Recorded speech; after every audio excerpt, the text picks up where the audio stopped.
Do you like work independent or do you work for someone?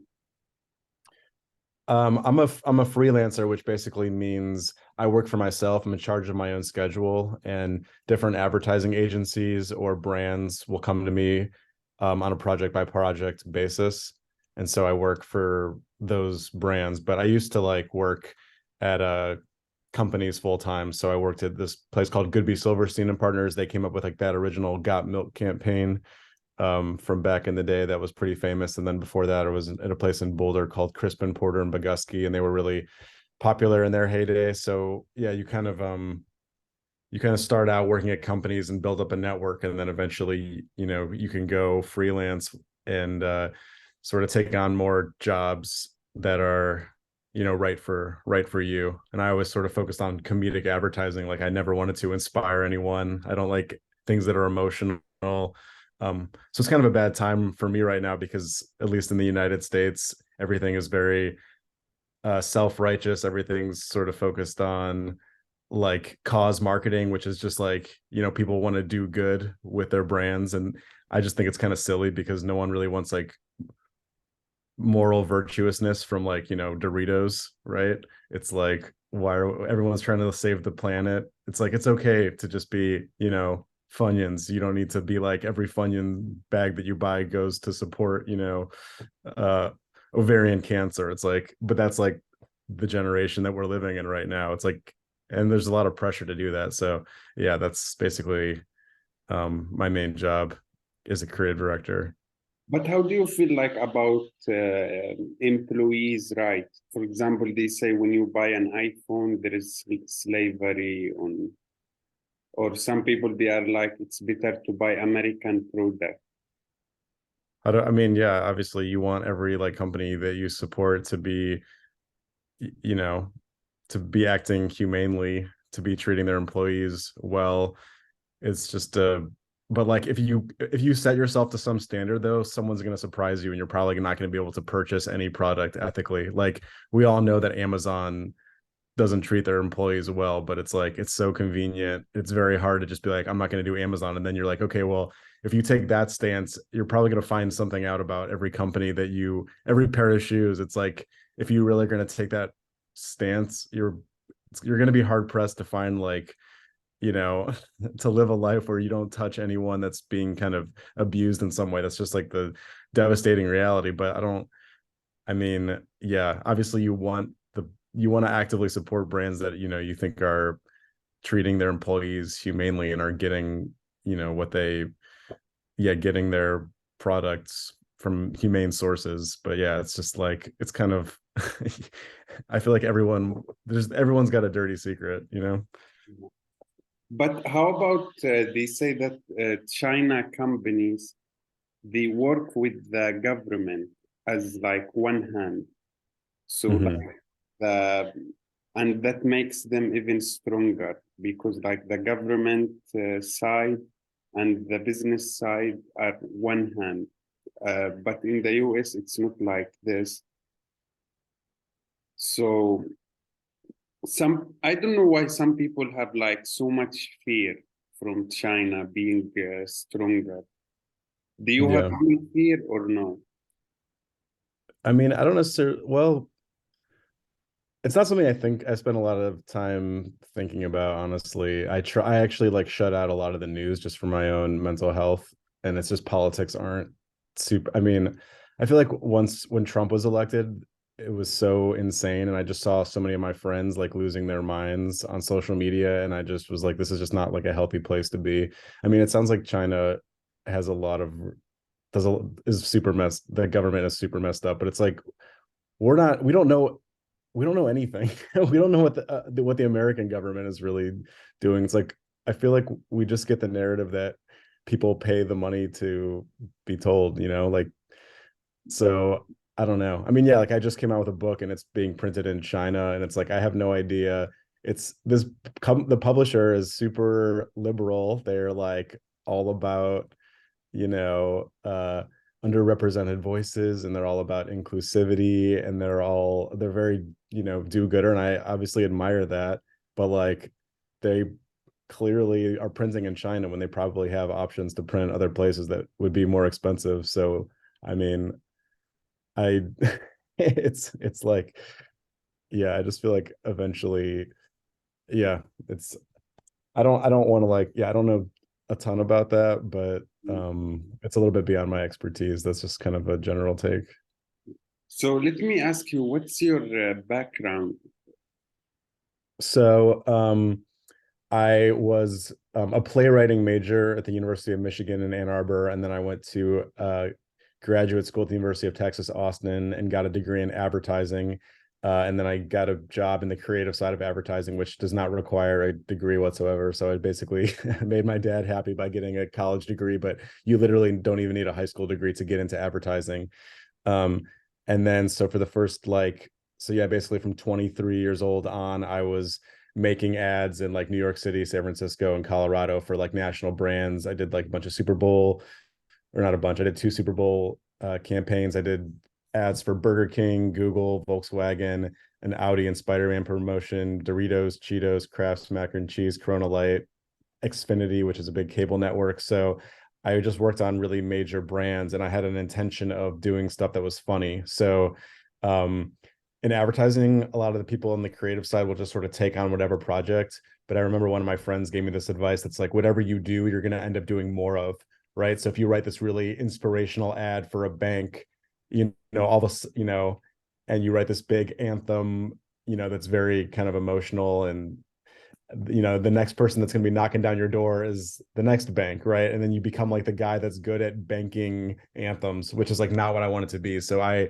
made sure to try like extra hard on my comedy projects, and I basically gave the bare minimum effort on non-comedy projects, and then just had this intention of like, I want to be kind of specializing in comedy. And so yeah, after about 8 years in advertising, I just sort of I got passed up for a promotion because they're like, well, we know you like to do funny, but we want people that can do all kinds of other types of advertising. And I was like, you know what? I just care about comedy. I like comedy. Like, I don't want to do that. And so that's why I ended up quitting, working a full-time job. And then at the same time, I was like, well, I'm being funny for like hamburgers and, shampoo brands, but what would I actually say if left to my own devices? I'm like, how can I really call myself a creative person if I don't even know what my own voice is? And that's when I took a class in San Francisco to do stand-up comedy. And that kind of set me on, I guess it kind of like solidified me as like a, a comedic voice. And I think that really helped my advertising writing. A lot of advertising people don't know how to land a joke because they're not professional joke writers, or their idea will be like, oh, let's have Sarah Silverman pitch this product. And it's like, well, that's not a joke. That's not funny. That's just, you're having Sarah Silverman do the work for you. So yeah, so now I've been doing stand up for 9 years, and then yeah, on top of that, I basically have had 2 major projects this year. One, I have a book teaching kids to write jokes that's coming out through Chronicle Books, which is a great company, but they do print their books in China. And that book is called LOL 101, A Kid's Guide to Writing Jokes.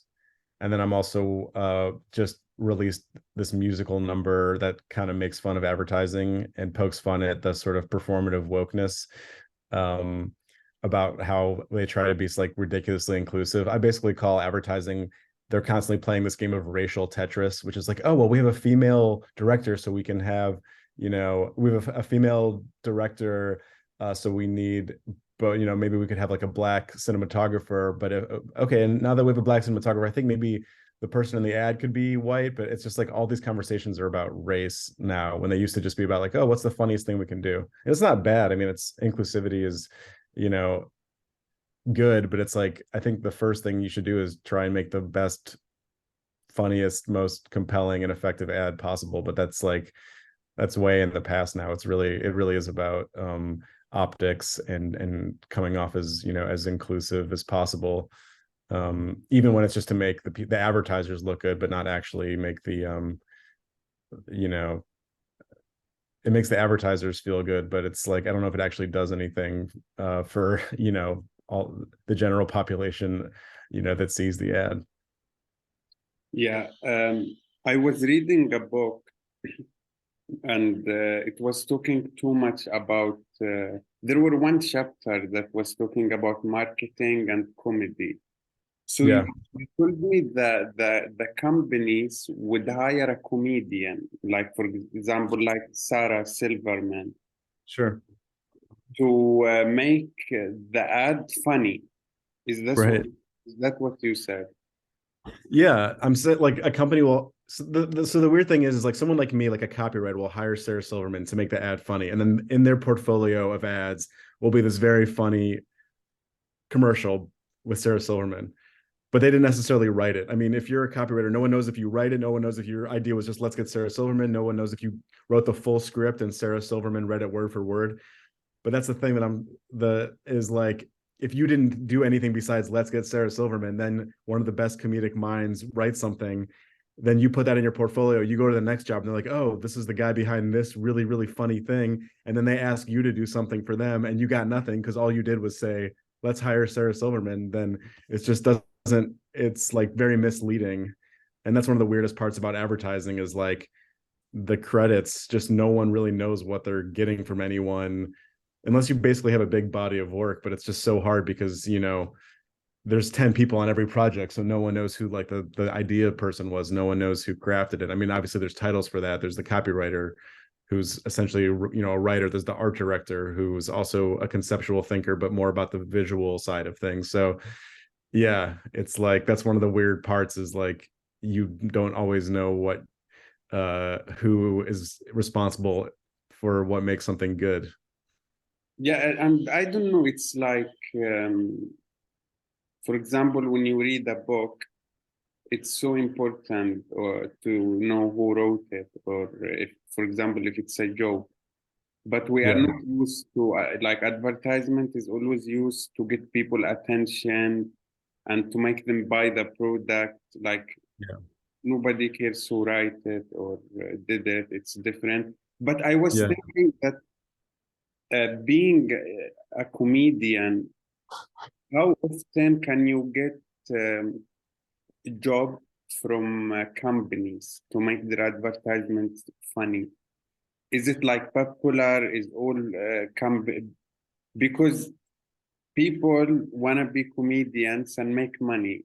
So some people think that they can make money out of going to parties, birthdays, bars. There are too many people who doesn't know that you can also be a writer for advertisement companies. So how Yeah. often is there big demand for comedians to write for companies? And I mean, so it's definitely possible. A company that they're going to need to know someone's very reliable. There's a big corporate structure. So if you're working for Doritos, you can't just pluck someone out of like an open mic or a comedy show and expect them to be able to deliver because they're going to be talking about like donkey dicks and it's like, no, we just need to talk about Doritos here. So that said, if you're a famous person, if you're like a famous comedian, then there's obviously you have more legitimacy and they might want you to perform in their commercial. The chances are of asking a famous person to even write for an ad is probably is pretty low because I think a corporation would be like, well, they would be extremely expensive and this isn't necessarily what they're trained to do. So all that said, there are a few new things happening in the world of advertising where there's a place called like Funworks, which basically they have a creative director that basically oversees comedians, and those comedians will kind of pitch ideas with the client in the room, and they'll kind of collaborate and together come up with concepts. So in that way, you can basically be a comedian. And if you're a comedian that has a friend that's an advertising creative director, you may find yourself having the opportunity to come up with ideas and brainstorm. But again, you need some sort of like professional advertiser has some oversight. Also, there are companies like Arnold, which has this brand called Progressive, and they're sort of trying to take comedians and turn them into like advertising professionals. But yeah, if you're just on a comedy show or an open micer, the chances are basically approaching zero that anyone's going to ask. What you need to do is to get into the industry. I mean, this is not everyone can, there's always a way, there's always an exception, but 99% of the time is you basically make a portfolio of fake ads for real products. So you can do like a print ad for McDonald's And we all know what McDonald's is. And then you kind of write a clever headline, and then you basically come up with multiple campaigns, and then people can kind of see, oh, this person like understands the language of advertising, and then you could get hired. So I think comedians don't realize, like you're saying, they don't realize that there's a 6-figure salary job out there that they could be hired, but they need to take all their skills and hone it towards that very specific thing of advertising. And I do know several comedians that have become professional advertisers, but they need some structure, they need mentorship, they need to read books to get there. It's not just something that it's it's possible, but it's very rare that you would just fall into a sort of corporate role like that, because there's a lot at stake. There's a lot of money at stake. You're in business meetings, so you can't just be some sort of rando off the street. Yeah, it's also like I think trying to do comedy, it's like gambling, because like let's say you are studying to be an accountant or advertiser, it's like more guarantee that you have to go to specific lectures and then hopefully you can find a job. But if you want to be someone who writes a joke for advertisement companies, is there a university that can teach this? Or yeah, absolutely. There's both universities that give real degrees, and there's also portfolio schools which don't grant a degree. On funny, goes to get into advertising. So there's definitely the University of Texas at Austin, VCU, Virginia Commonwealth. These are obviously places in America. And there's also places called like Brain Co. or the Creative Circus or Portfolio Center or the Bookshop. And these are just like straight or School of Visual Arts, SVA. These are just places where you can build a portfolio and get into the business by essentially, like taking classes. And it's kind of like an art class. You put your work on the wall or whatever and virtually in Zoom, and people will critique it. And then, you kind of come up with a portfolio based on that. And that's a portfolio that you can send to advertising agencies to try and get your foot in the door. But yeah, I feel the same way. It's like comedy is like stand-up is just one lottery ball, and you should probably have multiple different lottery balls.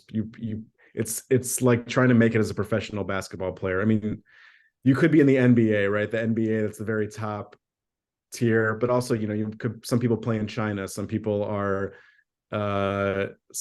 coaches, there's just different tiers of it. But I do feel like if all you're trying to do is stand up and that's the only sort of thing that you want to do in comedy, anything is possible, but you're taking the hardest route, right? And also, like, if you were doing nothing but stand up, you might be a headliner after 20 years. But if you got into something like acting and got on a TV show, that credit, you could be in stand up for 3 years, get an acting credit, and next thing you know, you're headlining 6 years into your career instead of the 20 it took you because you were doing nothing but stand up. So I do feel like it's really important to kind of, or it's just, there's so many different things that you can do in comedy. If you love writing jokes, there's so many different ways to make a living besides doing nothing but stand up. And stand up is, it's the very hardest one. And it's, obviously rewarding. It can be a really fun lifestyle, but it's just one of several options to have a career.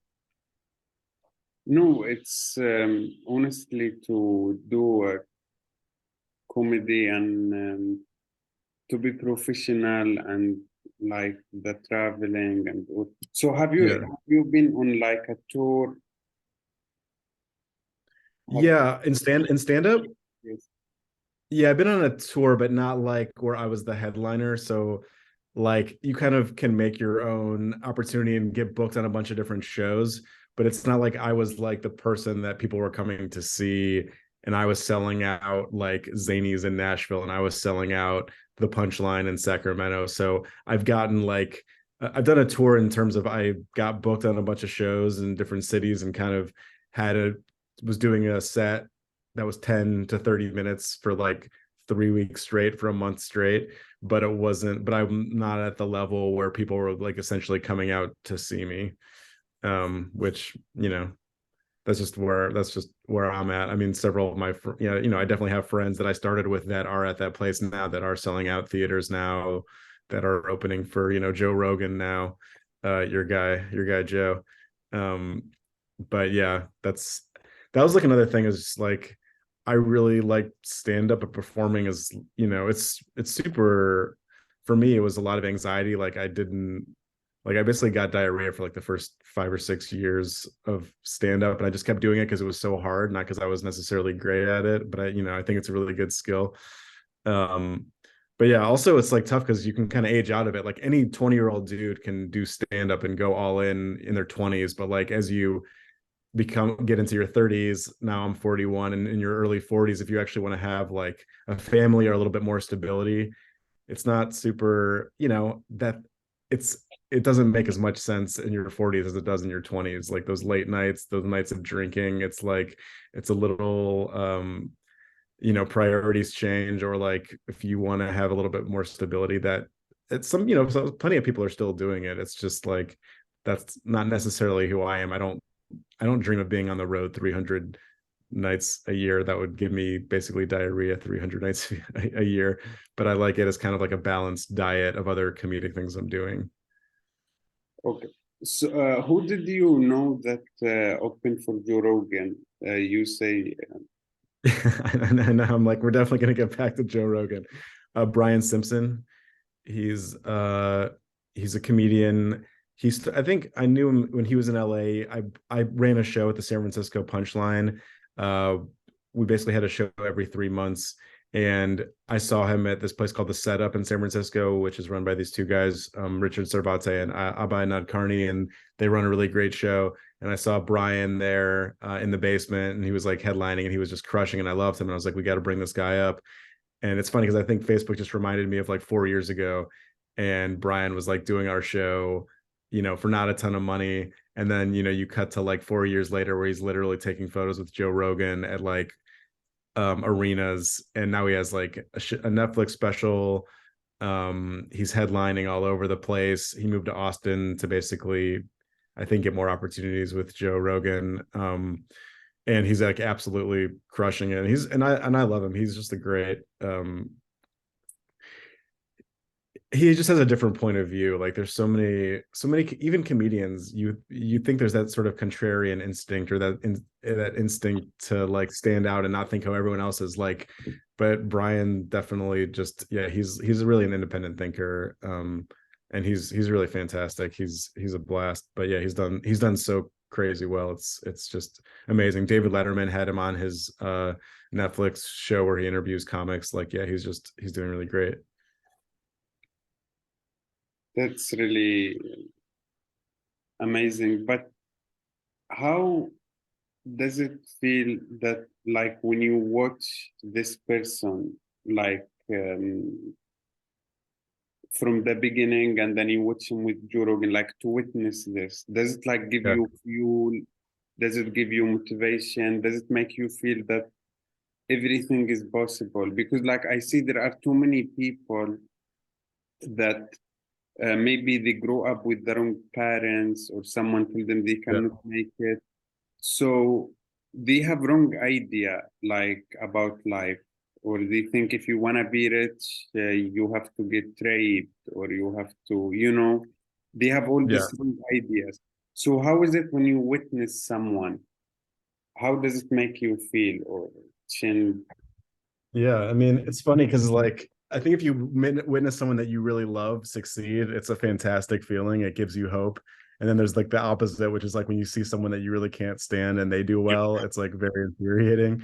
So luckily, Brian is one of the people that I just like absolutely love, and he's clearly a talent. I mean, that's one of the things about stand up. It's not a total meritocracy. It's not like um there's obviously politics involved in stand up, but if you're like absolutely hilarious, if just say, you know, God grants you a gift and just from day one, you just can make everyone laugh, like you're probably going to rise to the top and have a successful career. Like if you get people howling, there's not, I mean, there's obviously like going to be things in the way, and you might not be right for a sitcom or a TV show or a pilot or whatever. But like if you're absolutely just undeniably hilarious, like you can really skyrocket. And that's one of the better things about comedy versus like, you'll hear about writers like Vince Gilligan was writing for the X-Files, and he got his scripts rewritten all the time, even though, as we know now, he wrote Breaking Bad and Better Call Saul. And meanwhile, for years he was working on a TV show, which is impressive, but his voice was never being fully appreciated, and he had to go through the politics of the studio system, right? Meanwhile, it's like, shouldn't happen as much in just pure stand-up. It's just like, you have a voice, people recognize it. Once people, and if you can get people to love you that much, they really kind of like push you to the top. And But yeah, I mean, it makes me feel good. It's also like, you kind of realize your own shortcomings too. You're like, oh, I'll watch his video, then I'll watch my video and be like, yeah, it makes sense that he's here and I'm there, and like, what can I do to make my bits more interesting? What can I do to be a better performer? What can I, how can I improve and work to sort of be more like him? yeah, but also I feel that with also comedy, people are different. There is no one way. Like Yeah. some people, they like to write their jokes, and I heard some comedians that they don't write them. They are like, if you write it, you burn it, or If you write it, what? they say if you like write the joke, you destroy it. You shouldn't write it. Oh, Like yeah. what is his name? Bill His, Burr sounds like he doesn't write no, jokes down. there is a black comedian. His name is uh, Earthquake or something like Oh, that. yeah. Earthquake. Yeah. You know him? Yeah. I mean, yeah. So he was in Joe Rogan podcast, and he said to Joe Rogan that he never write because his jokes get destroyed. Like he say, he just go and shout every day.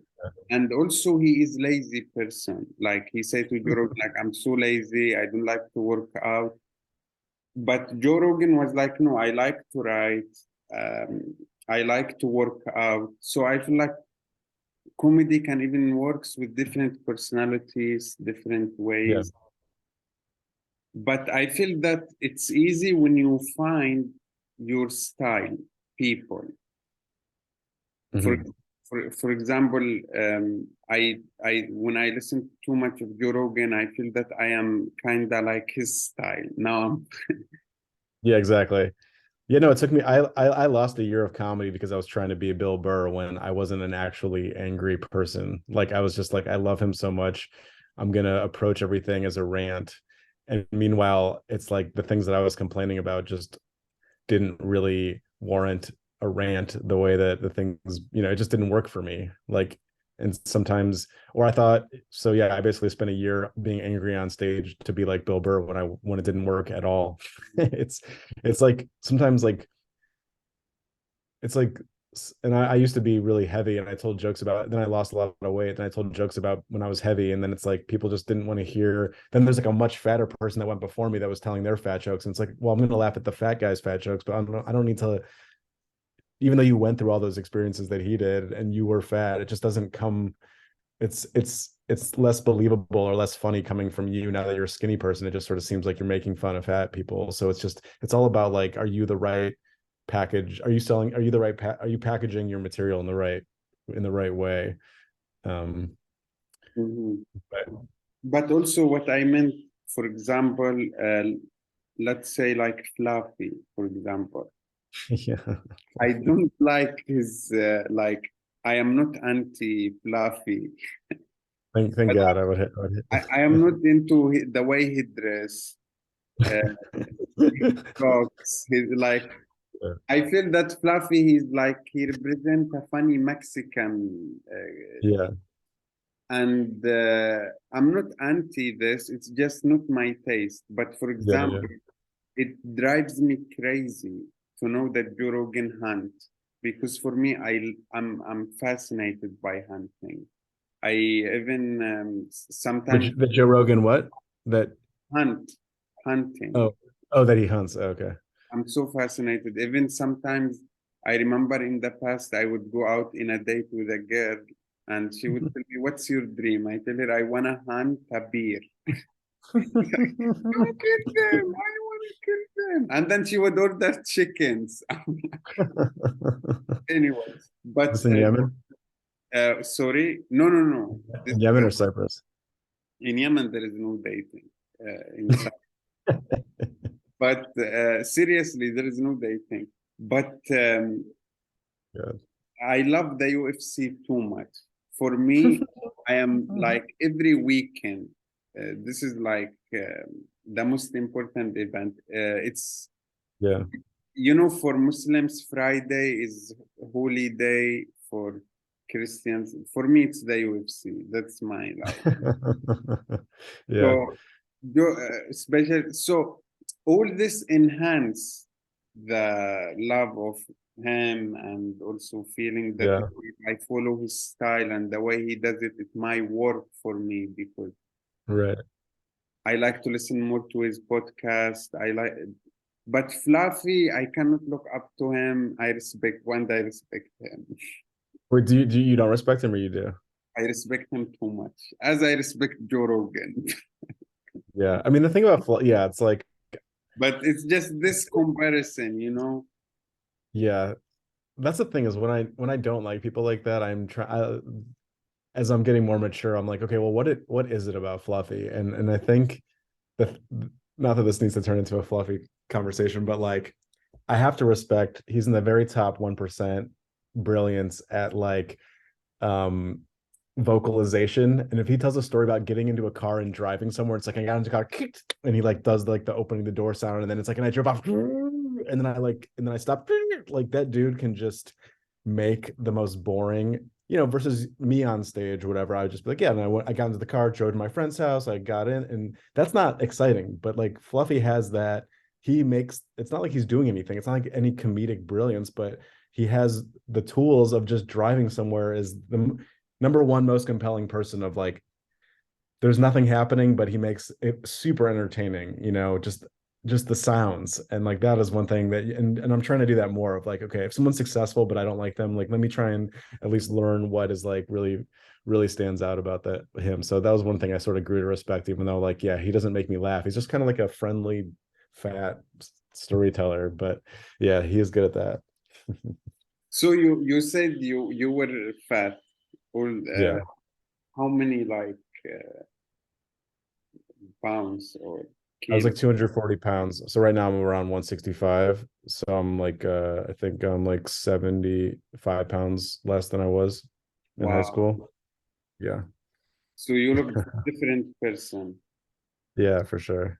So how did you first? Let's take it from the beginning. How did you get fat? Were you born like fat? Are you someone who loves to eat, or Um my family definitely has like an emphasis on, it's so funny because when I go back and visit them in Michigan, they're always like trying to like stuff desserts down my face. And my dad is like, he's like militantly pro ice cream. Like if you don't eat ice cream, it's like offensive to him. If you don't eat chocolate chip cookies, it's like something is wrong with you. So I don't want to like blame my parents, but it's like there's a definitely some sort of association as I'm only, as I've gotten older. I'm like, that's kind of like, why was he so like, if he'll literally he booed me. I took a year off of desserts and he and my mom like booed me and we're just like, you're not my son kind of thing. I mean, playfully, right? Not like get out of my life, but like, so there's a weird association. But all that aside, I definitely just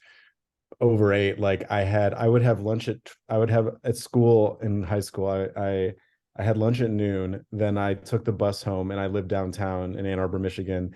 There was this all you can eat like Greek buffet where I had just this gyro with all this meat and I dumped like honey mustard then when I look at it now, it must have been like 200 calories, like a tablespoon. I just went crazy with cheese. I put everything on this thing, had the biggest meal like of my life at 3 o'clock. And then I would sit down for dinner at 5:30.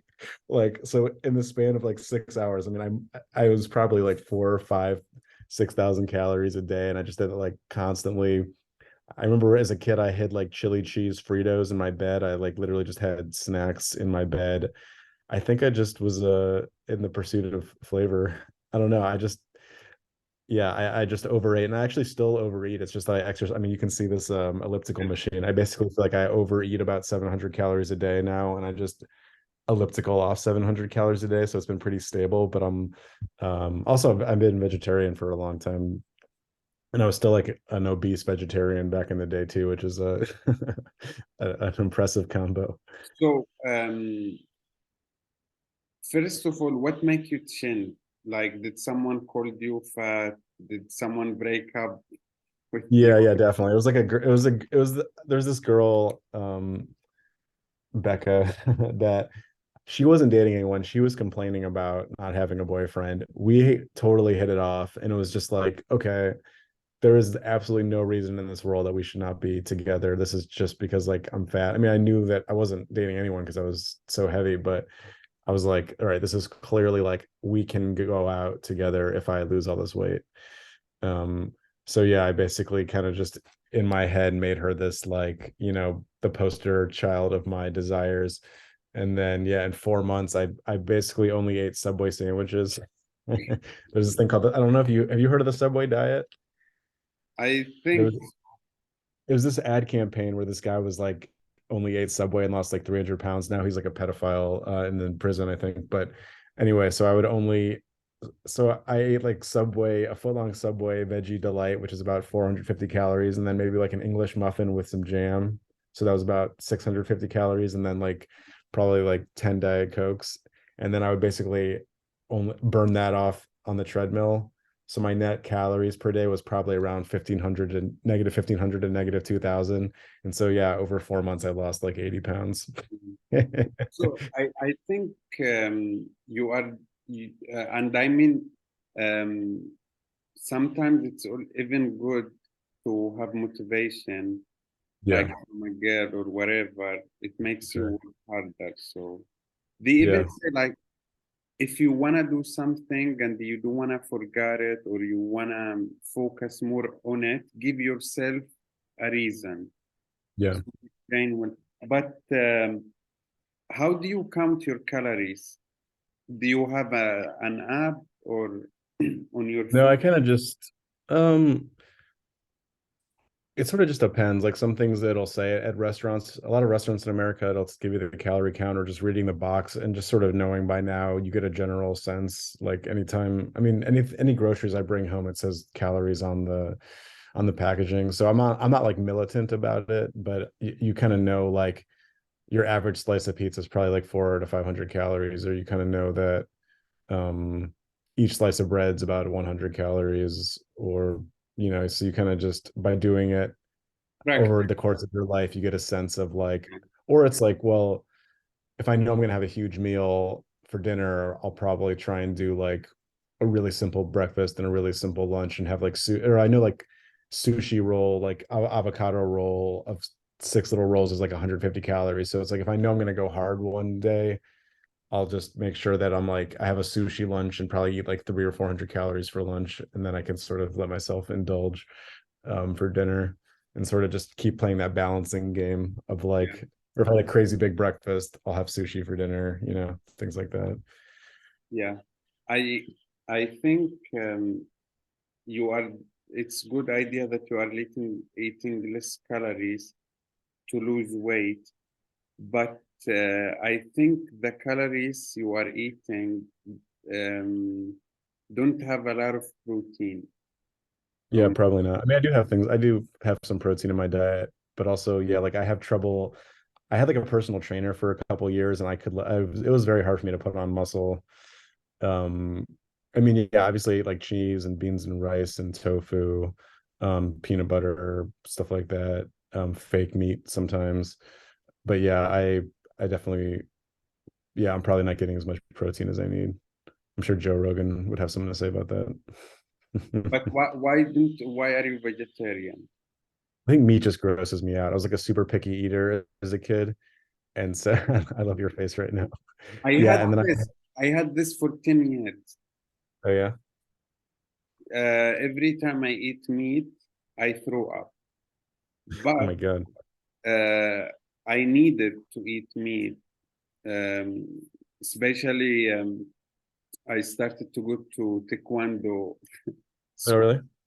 Yeah, and but I will tell you how I introduced the meat to myself. Mm, This is really true story. okay. Um, so like man always loves women. Uh, straight Man, straight man loves women so much. Like we love women. of course. They are so appealing. Especially me, because I even talk in my comedy because I came from Yemen. We only see eyes. Yeah. So the first time I eat meat, I was the first year at university. There were this nice Russian student. Her nails were like, the Russians don't fuck around with their nails.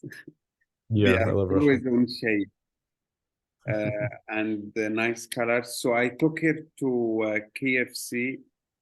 We took some chicken breast. We went by the beach and I made her feed me. My body couldn't resist. Oh my Since God. that day, I eat meat. And then it cured you, huh? Yeah, You just I needed that nails. That was my need doctor. a Russian woman with great nails feeding you chicken breast. All right, that's the thing I haven't tried. But I don't. My mom, she is like kinda religious person. Mhm.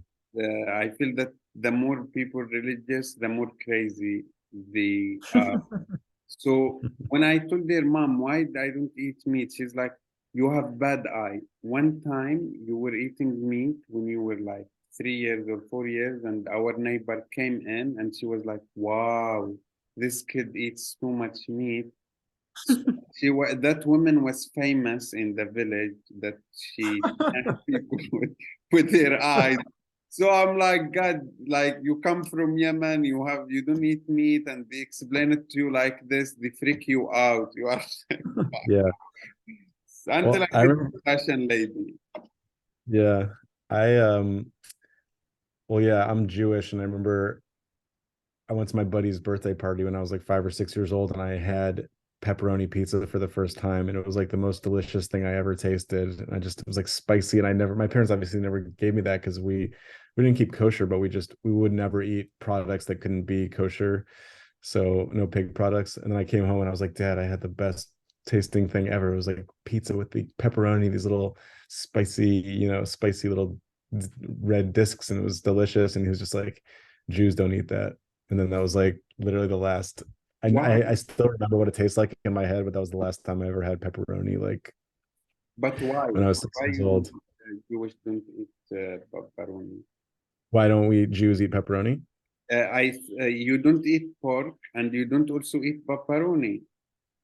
Yeah, I don't eat well, yeah, pepperoni is the same thing, right? It's all pig products. And now I don't eat beef. I'm a lacto-ovo vegetarian, so I don't eat chicken, I don't eat fish. I don't eat I was any asking the religion, the Jewish oh, religion. why? I mean, I That think God specifically calls out that pigs are filthy animals, and you and Jews should avoid pigs. how about Um, turkey? No, pepperoni. Pepperoni. Is it allowed to eat it in the Jewish religion or no? oh, it's pig. Pepperoni is big. Yeah. Oh, I didn't know. Is this news to you?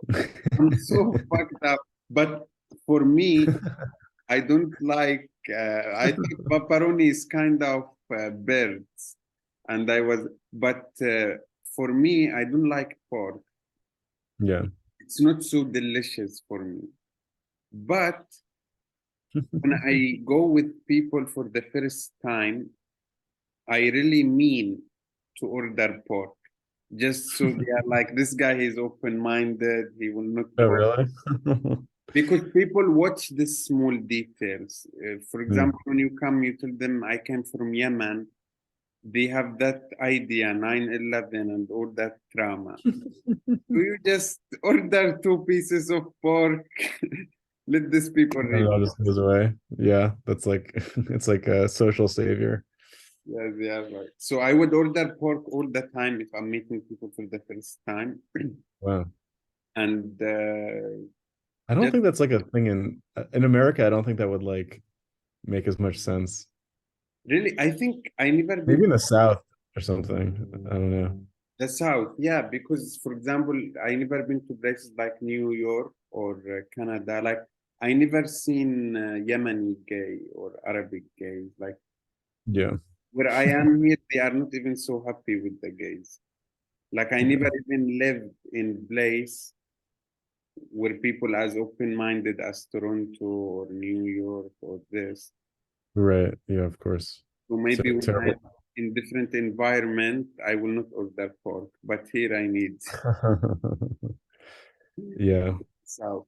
In the South, I would need to order. Well, it's more, it's like, it's not about what you would order. It's like if you don't eat something, I think you would offend people. If you didn't, if I went to the South and it's like, yeah, if you don't eat someone's home cooking or, that has, even though I'm vegetarian, if someone made me like sausage and grits or whatever, it would be like, offensive to not eat the food that someone makes you, or like, yeah. Or like in the South, they put like bacon on everything. There's this product called Bacon Bits, which is just like, it's almost like people use it as like cheese on top of a salad. They just, even the side salad has bacon bits on it. And it's just like, for me, that's like a nightmare because it's just like, oh, this little afterthought of a topping is like a fucking dead pig's asshole. But wait, you said you eat pepperoni and you liked it. Your body I accepted was 6 years old, yes. 6 years But old. but that's the last time. But I'm not trying to change you. It's up to you. But uh, maybe you should um, look. For me, I think that we still have limited access to our body and how we work. How we, Yeah. although we have doctors, we have science, but still, even doctors, they have general knowledge. They study in school about everyone, and we are all different. Yeah.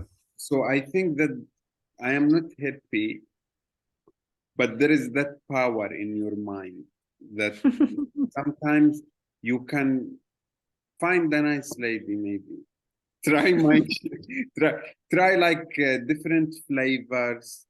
Try make it. But do you wish to eat meat and find it appealing and increase protein, or it's not Not, necessary for not you? really. At this point, it's just like I kind of, because some people I know that are vegetarians, but they actually crave meat, and it's like hard on them to be vegetarian. For me, it's like I am actively running from meat because I'm just grossed out by it in general. So I'm not doing anything. Like when you're on a diet, you wish you were eating more food. You're just not. It's like as a vegetarian, I don't wish I was eating meat.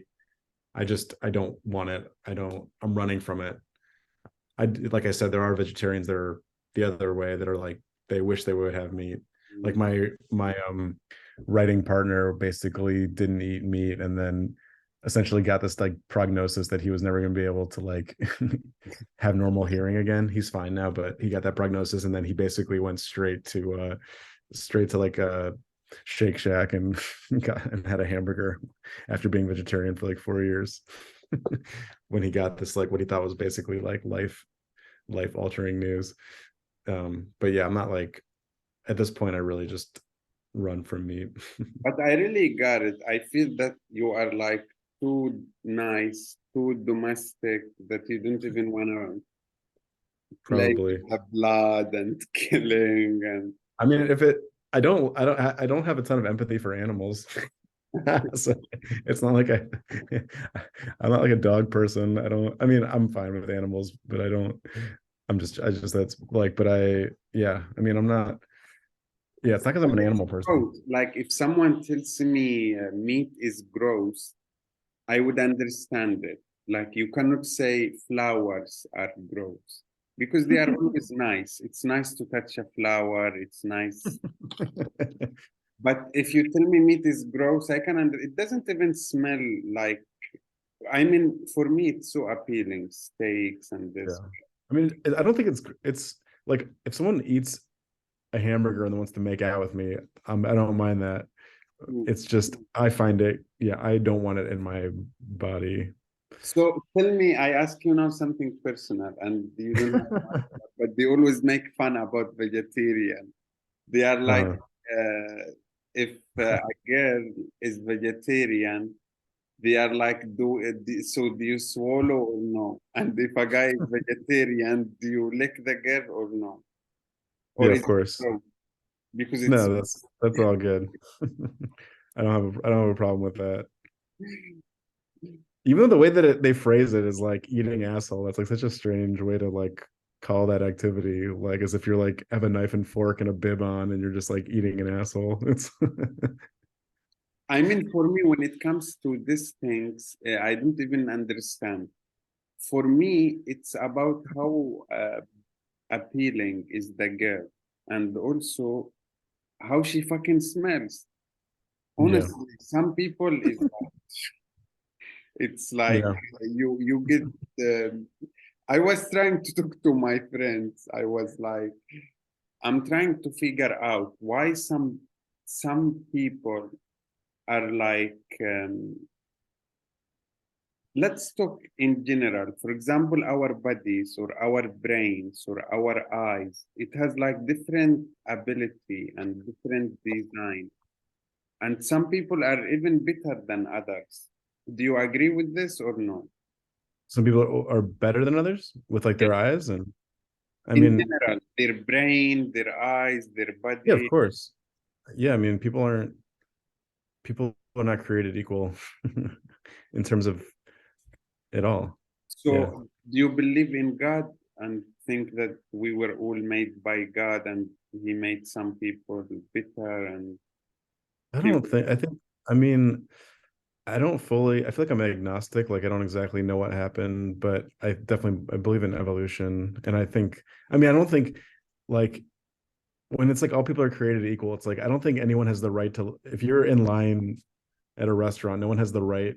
We're all created equal in that like no one's better than someone else, that they deserve a spot in the front of the line versus someone else. But like just watch a basketball game, right? People are have different ability, and it's not like the top player in the NBA is working out 20 times harder than the bottom player in the NBA. It's just like that dude is there's some people that are just better at basketball. There's no and all the work in the world isn't going to change. If you average 2 points a game, you can work your ass off and spend doing nothing but improving, and maybe you'll average 6 points a game the next year. It's like but you're not going to be like that. You know, they're all working hard. It's just natural ability is enormous. It's like you can obviously cultivate things, but I think we all have our own some limitations. I mean, sometimes you can break through a major obstacle. Like it sounds like yeah, I just watched this documentary about the pitcher Nolan Ryan, and he basically was very inconsistent. And then he had a pitching coach, something clicked, and then all of a sudden, you know, he got into top form, and all of a sudden his potential was unlocked. But I think in general, yeah, just talent is completely variable. How much people, I mean, yeah, if you ask any personal trainer, you know, they just talk about genes are like more important than anything else, really. You know, Okay. or some people can eat all they want and they don't get fat, at least as a kid. And yeah, no, I think we all have different God-given abilities. Or I mean, yeah, I can keep explaining something. You know, I've taught students like how to write jokes, and some people just get it the first time. Some people I can explain it to them 10 times and they just won't understand. I personally can't understand, like I can't put anything together like IKEA instructions or putting together like furniture or like Legos. Like that's like my worst nightmare. That's basically probably why I'm not a father yet, is like I'm very scared of having to like learn how to put together Legos and Tinker Toys or whatever. It's just, yeah, we all have different abilities. It's crazy because, for example, I feel like Elon Musk, he has crazy ability. Like his brain Yeah. is crazy genetic. Um, there were a UFC fighter, he got injured, and Mhm. the doctor told the UFC organization this human bone is double the bone of normal human. It's Which bone? Like on a certain fighter? yeah, his name is Roy Remor. He's from where is Joe Diaz from? Joey Diaz Joey Diaz, the comedian? from Ecuador. Yeah. Oh, Cuba. He's from Cuba. Yeah. his name is Rimorio, something like this. But anyway, this person, his bone is double the density of every bone that the doctor have seen, and it heals 2 times faster. Like he got broken bone after like 2 weeks, the bone was almost like fixing itself. Wow. And I feel that the brain is, some people have strong brain, like 2 times, Yeah, which is, I sure. would say, Elon Musk. Do you think he's smart or? Yeah, well, clearly he's smart at certain things. It doesn't make you right in every way, but in terms of smart, yeah, it's like the same with Donald Trump, right? Anyone that thinks he's an idiot is he's clearly smart at some things. Clearly a good persuader. He's good at coming up with nicknames that can kind of get people out of the race. He's good at getting people excited. That doesn't Is he smart? I mean, he's got major abilities in some things. It doesn't make him a good person. It just makes him like he's very good at certain things. So like I think Elon Musk is, in terms of intelligence, yeah, absolutely. He seems brilliant. That doesn't mean that he's got only good ideas, but like yeah, his processor is seems like it's uh pretty damn good. But for example, what's because for me, how I view, this is my view of Elon Musk, and basically we judge people by the way we view them. So how I view this guy is that he's trying to make us multi-planet, which is plan B to save human race, and he's trying Mhm. to make Tesla, which is like, it's an amazing car, electric, fast, how it looks, all this. Yeah. So for me, when I wake up in the morning, and let's say I have to write comedy and do my job, and I think, so, when we wake up in the morning, we have demons. Oh, it's gonna be hard day. So I think right away about Elon Musk. I'm like, there is someone who is trying to go to the fucking another galaxy, and also he has a dog mentality. He's like, I don't quit. Fuck that. We do it. So when I wake up and I know that there is someone who is like me, and he's trying to go to Mars, and he's hustling and Yeah. comparing to my easy day, so that's what I love about Elon Musk, and that's what I take. That's all.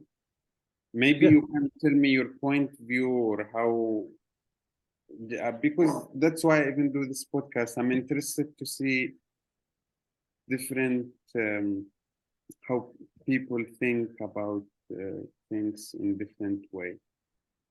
Yeah, I mean, I think that's great that that's the inspiration you're taking from him, and I think we all kind of need some sort of hero or some reason to something to inspire us. I mean, for me, um, I don't know if you've heard this guy Scott Adams. He created the comic strip Dilbert, but he's got like this big thing about systems versus goals, which is like, and also like that passion doesn't matter. So for example, like in comedy, it doesn't matter how much you love comedy if you don't get any positive feedback, um, it's going to be extremely hard for you to do it, even if you just have all the passion in the world for comedy. It's like, but it's getting that response. It's like the success or knowing that you're good at something. I mean, if you found out if you shoveled the snow and all of a sudden everyone in town, I don't know if you're in a place that even has snow, but everyone in the town comes and praises you and pats you on the back, and you're like, dude, you have a gift. Like you are crushing it. That might turn you into a snow shoveler because all that positive reinforcement is just so all that validation is just so powerful. So um and then his principle, and so he's like passion doesn't matter, but it's like we love doing things that we're sort of perceived as good at. And also systems versus goals means like it's not about having like the if you're working out or losing weight, it's not about getting down to a certain number. It's about I will do this for 1 hour every day. And it's like your goal would be I want to write an hour of comedy, or I want to have an hour special at the end of the year, but a system would be I will sit down and write or talk out 45 minutes a day of material, and then perform for two shows. Those are systems. It's like respecting the process more than putting your hopes on an actual outcome, because an outcome is just a moment. And once you hit an outcome, you're kind of left with a little bit of an empty feeling. It's like the same as an athlete that wins the Super Bowl. You're kind of like, well, I've been working my whole life for this. I've achieved it.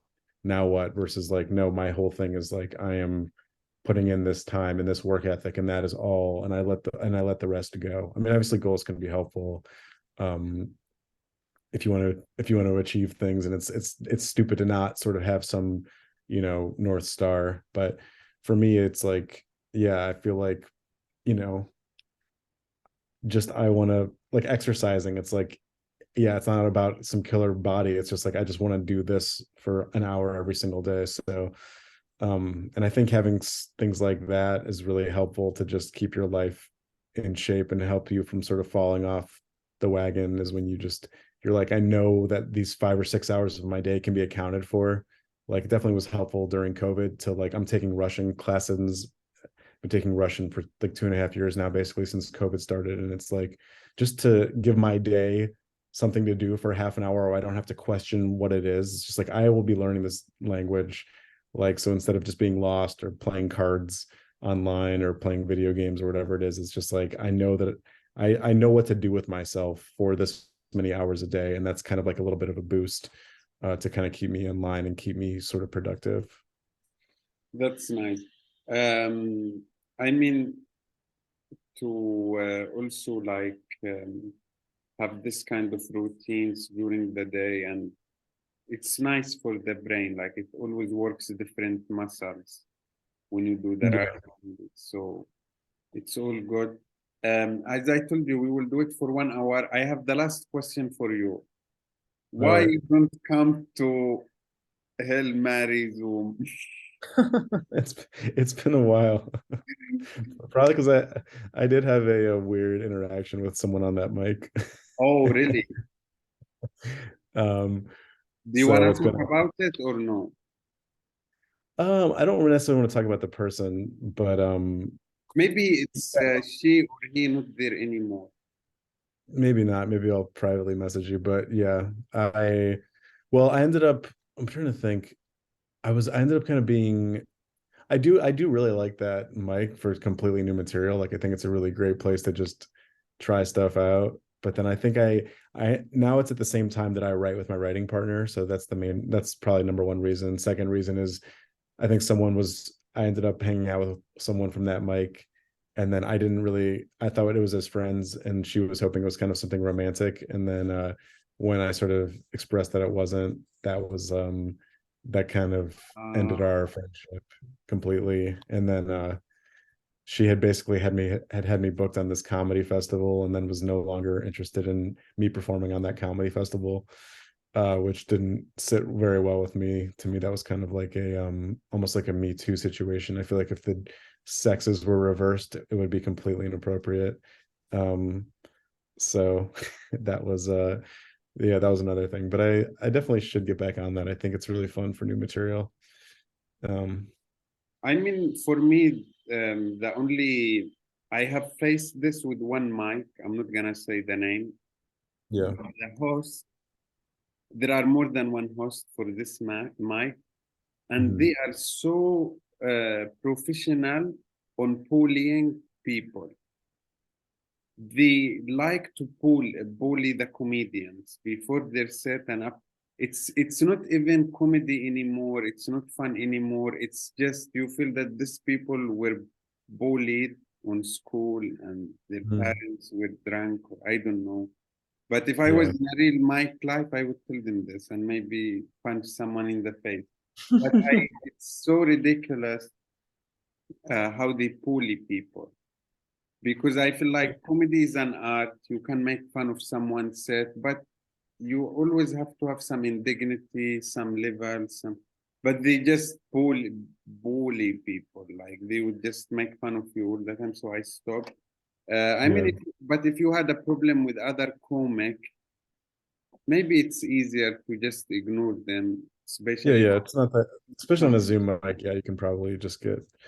Yeah, that is sad when that happens though. I mean, I think when you start doing comedy, Well, obviously, a lot of it stems probably from being insecure. And if it sounds like bullying can work if it's hilarious, that's essentially what roasting is, right? It's roasting is just successful bullying. It's bullying with a spirit that is funny enough where you can get away with it, that everyone can feel good about it because you've landed the joke. But if it feels like bullying, that's like a failure of comedy, right? It's a failure to connect a joke, and instead it's just anger, which again, anger can go into comedy, but anger without a punchline just leaves everyone feeling kind of gross and sad. So clearly this person doesn't have the proficiency to, do their job, and which is make people laugh.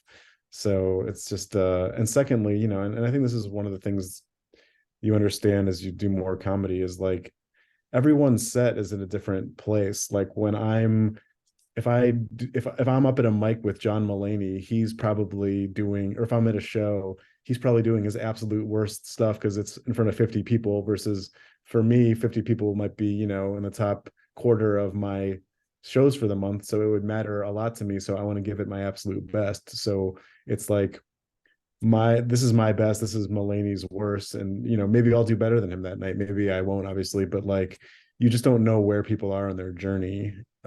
So it's a weird thing to kind of shit on people when it's like, well, it's the first time anyone's tried, have you seen a celebrity comedian try something for the first time? Like, yeah, it's never pretty for anyone. So yeah, it just sounds like this person, it's too bad. Yeah, it's too bad, and they're probably going to keep losing quote unquote business because yeah, if you create that kind of environment, mics just need to be supportive. They're already so hard, they're already so painful.